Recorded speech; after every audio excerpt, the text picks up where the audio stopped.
After a year on the road, I thought I'd get tired of traveling. The endless clatter of railways, highways, and everything in between.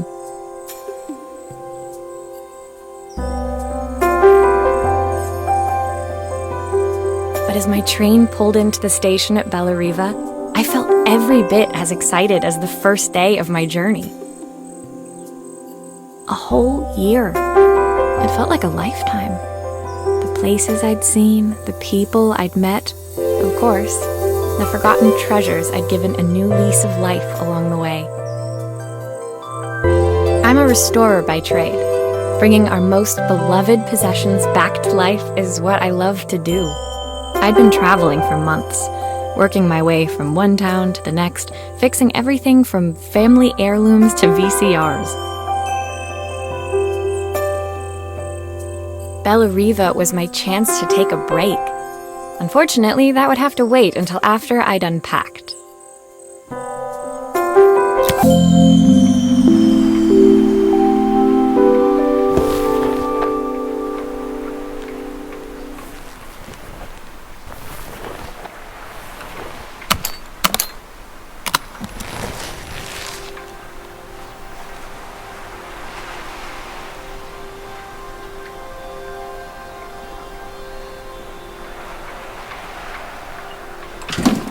The tools of my trade.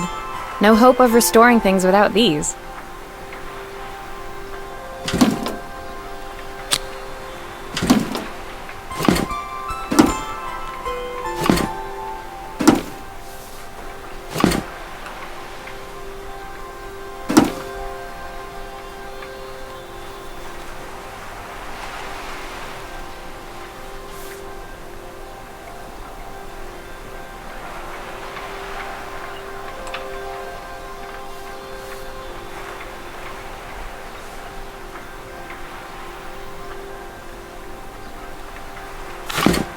My parents took this after I made my first repair.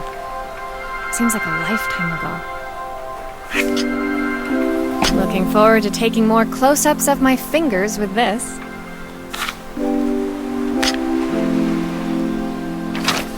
I'll hand these out once I'm settled in. Fingers crossed they get me some work.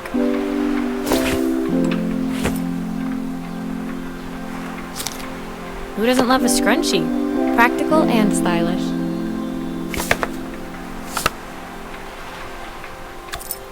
I saw a guitarist wearing these at a show once. Rock and roll repair woman, at your service. I picked up these sunglasses on my last stop. Hopefully I'm cool enough to pull them off.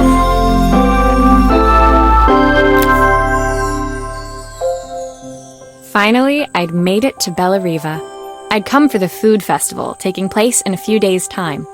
After living off TV dinners and instant ramen for the last few months, I was craving a decent meal.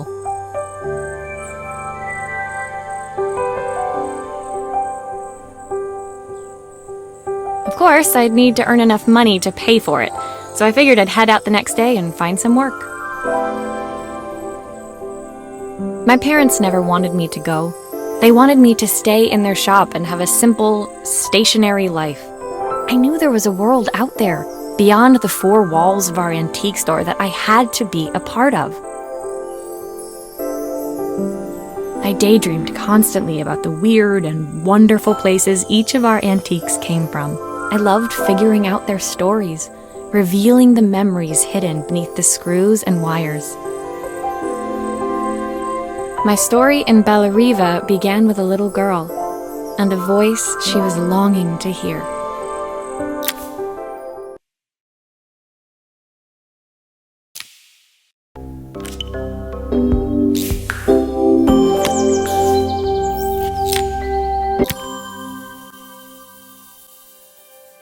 It was my first morning in Bellariva, and I couldn't wait to leave my hotel and explore. It was a quiet town, its streets and alleyways basking peacefully in the hot morning sun. In the main square, meanwhile, preparations were underway for the festival in a few days' time. As I handed out my flyers, I wondered what the people of Bellariva would need me to fix.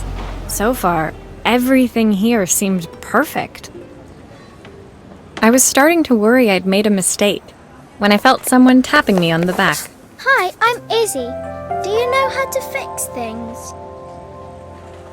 It was a little girl, maybe 7 years old, who must have gotten hold of one of my flyers.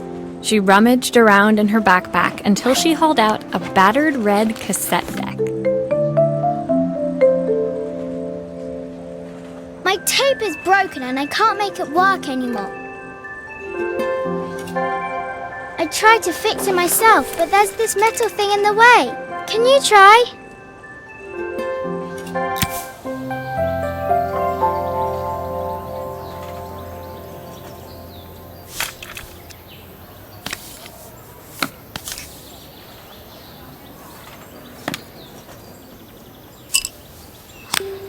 Why did you do that?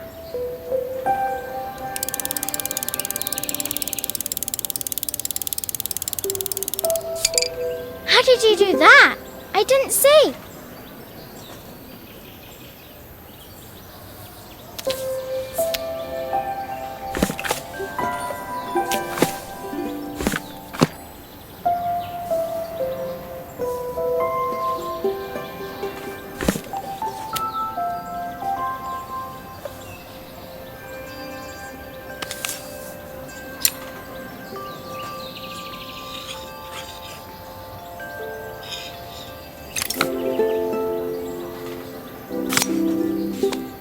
Aha! Those batteries look like they need replacing. Luckily, I have some spares.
Will you dream a dream for me?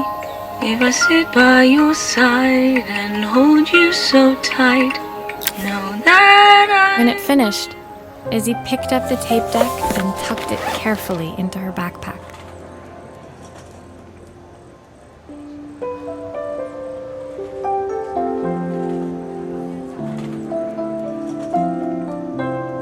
Thanks, Maria. You're the best person at fixing things ever. No problem.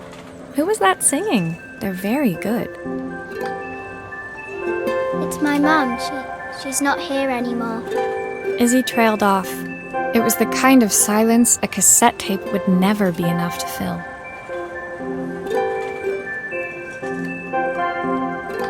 When Izzy's friends called for her, she dug deep into her pockets, looking for something to pay me with. Eventually, she produced a grand total of a stick of gum, 3 mismatched buttons, and a yo-yo. I usually preferred a check, but Izzy looked so serious, I wrote out a full receipt. She seemed like a happy kid, but beneath it all, part of her life had been shattered. Part I wouldn't be able to fix.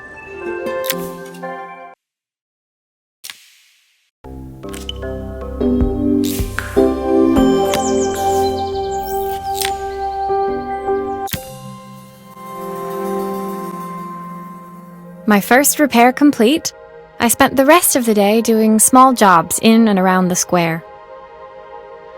I was exhausted when I got back to my hotel, and found a message asking me to make one more visit.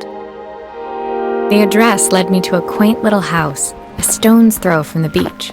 Bathed in the evening light, it looked beautiful, in spite of its flaking paintwork and chipped tiles. The front door was opened by a harried-looking man, still dressed from a long day at the office. Are you Maria? My name's Joseph. I'm Isabel's father. I'm so sorry she bothered you this morning. Please, come in. I'd like to settle up properly. On the mantelpiece, I saw the remains of a broken statue. Without thinking, I picked up a fragment. My father's statue. What's left of it, at least. Yet another way I'd have disappointed him. It survived 100 years in this family. But 5 minutes with Isabel and... Do you think you can salvage it?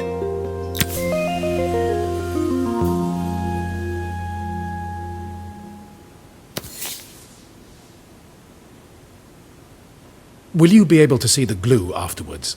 I don't want people seeing the cracks.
Sometimes I think my daughter should come with a warning label.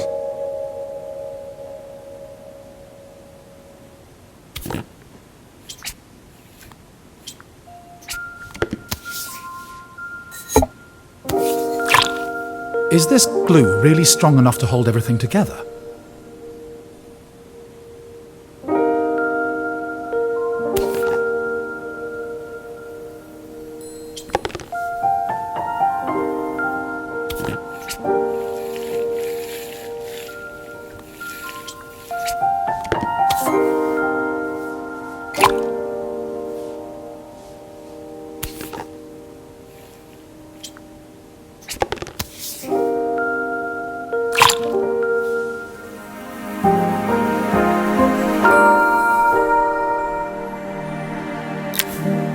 Thank you, Maria. It looks as perfect as it ever did. My father wanted me to make something of myself. He didn't have time for anything less.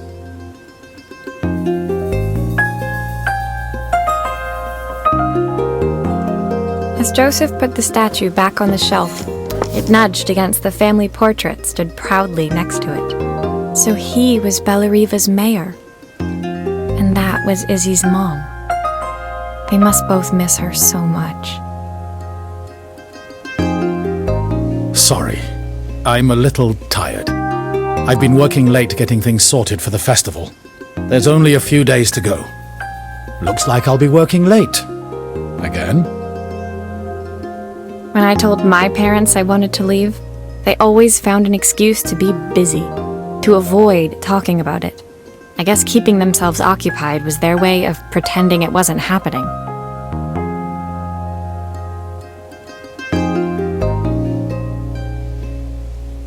Joseph's work must have been taking up so much of his time.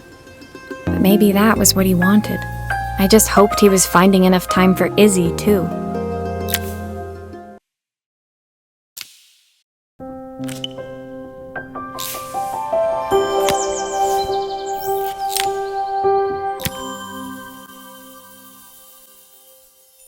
My second day in Bellariva dawned bright and clear.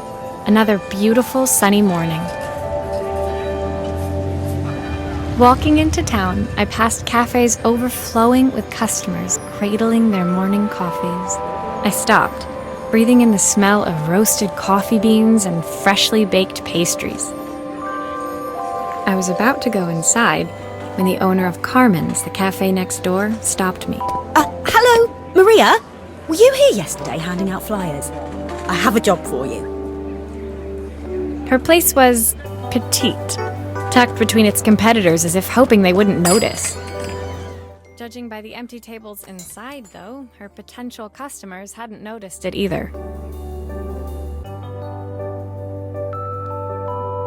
It's a bit slow today, but we're just getting started. I'm sure it'll pick up soon. As Carmen chatted, she walked over to the counter and returned with an old rotary phone. At least I've got plenty of time to practice my recipe for the festival. It's a new special I've been working on. I was hoping to call my sister for some, seasoning tips, but it won't connect. Can you see if you can figure out what's wrong?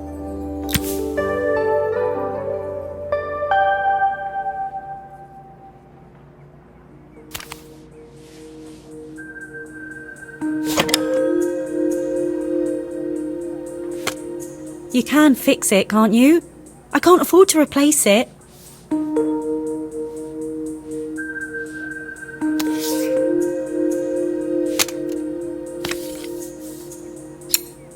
Obviously, we'd normally be much busier than this.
Looks like this new circuit board is all hooked up.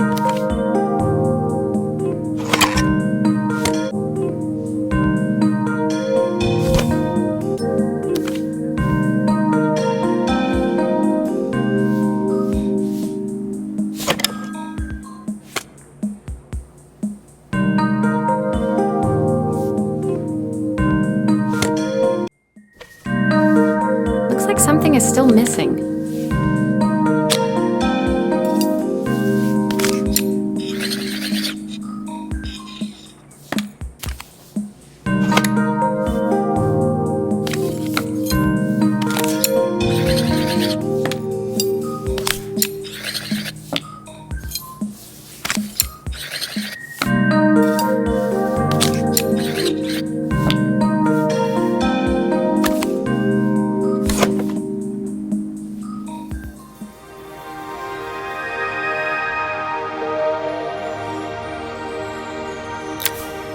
When I handed the phone back to Carmen, she seemed almost reluctant to take it from me. So it's all working now, is it? I don't have to leave it to dry or let it cool down? Nope, it's ready to go. It'll be ringing off the hook in no time.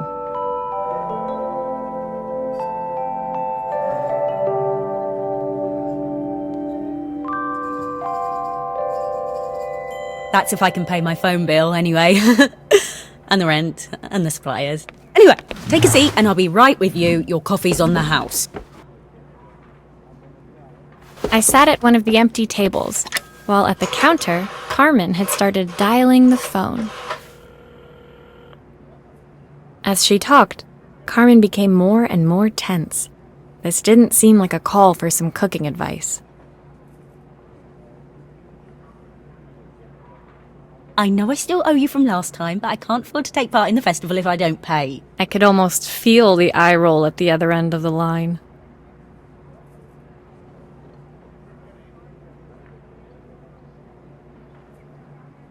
You don't need to be here, though. Can't you just put the check in the post? When the call ended, Carmen brought me my coffee, her hands trembling. Sorry about that.